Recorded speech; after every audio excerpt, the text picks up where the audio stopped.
কত ফিনিশার আসবে যাবে, কিন্তু একজন মাহমুদুল্লাহ রিয়াদের মতো কি কেউ হতে পারবে? জাতীয় দলে থাকা জাকের, ইমন ও সোহানরা যখন বারবার ব্যর্থ হচ্ছেন, ঠিক সেই মুহূর্তে ব্যাট হাতে ভেলকি দেখালেন বাংলার সাইলেন্ট কিলার। 3টি ছক্কার সঙ্গে হাঁকালেন মোট 6টি বাউন্ডারি। স্ট্রাইক রেট 190-এর কাছাকাছি। মাঠের চারদিকে দারুণ সব শট খেলে প্রমাণ করলেন ফুরিয়ে যাননি তিনি। মাহমুদুল্লাহ রিয়াদের এমন ব্যাটিং নিয়েই বাকিটা জানবো।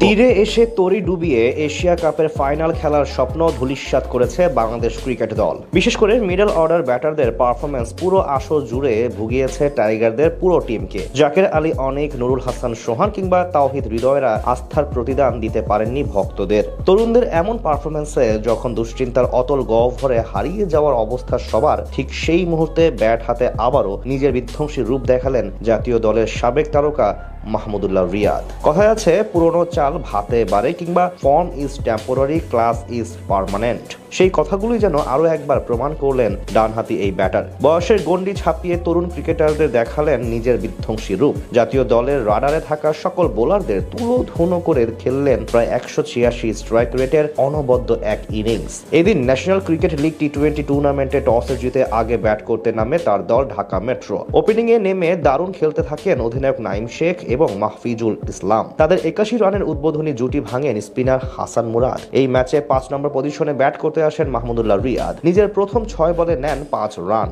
এরপর 15তম ওভারের শেষ বলে ছক্কা মেরে খোলেন বাউন্ডারির খাতা। 19তম ওভারে চড়াও হন জাতীয় দলের ফাস্ট বোলার হাসান মাহমুদের ওপর। তার তৃতীয় বলে হাঁকান বিশাল এক ছক্কা। এরপর টানা 2 বলে মারেন আরো 2টি বাউন্ডারি। 20তম ওভারে আরো একটি বড় ছক্কা মারেন রিয়াদ। সব মিলিয়ে আজ তার কাছ থেকে আসে মাত্র 22 বলে 41 রান, যেখানে ছিল মোট 3টি বাউন্ডারি। স্ট্রাইক রেট প্রায় 186। এমন ব্যাটিং এ বলে দেয় এখনো ফুরিয়ে যাননি তিনি, বরং বর্তমান জাতীয় দলে থাকা অনেক ক্রিকেটারের চেয়েও ভালো খেলেন। চলতি বছরে আন্তর্জাতিক ক্রিকেট থেকে চিরতরে অবসর নিয়েছেন মাহমুদুল্লাহ রিয়াদ, আর সংক্ষিপ্ত ফরম্যাটকে বিদায় বলেছিলেন গত বছর। তবে ঘরোয়া লিগে এখন নিয়মিত মুখ তিনি, সেখানেই দেখাচ্ছেন এমন পারফরম্যান্স। যেখানে অনেক ক্রিকেটার জাতীয় দলে গিয়ে ঠিকঠাক মতো দায়িত্ব নিতে পারছেন না, ডট বল খেলে ম্যাচ হারাচ্ছেন, এমনকি টিম ম্যানেজমেন্টেও মিডল অর্ডার নিয়ে চিন্তায় আছেন, সেখানে রিয়াদ খেলছেন এমন সব ইনিংস। হয়তো এখন আর জাতীয় দলে ফিরবেন না রিয়াদ। গুঞ্জন আছে কোচ হিসেবে ক্যারিয়ারের নতুন যাত্রা শুরু করবেন তিনি। তবে তার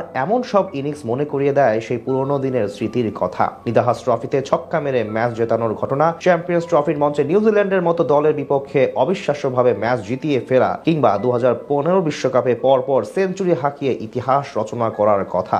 এসবের মাঝেই তো থাকবেন একজন মাহমুদুল্লাহ রিয়াদ, আমাদের কাব্যিক রিয়াদ।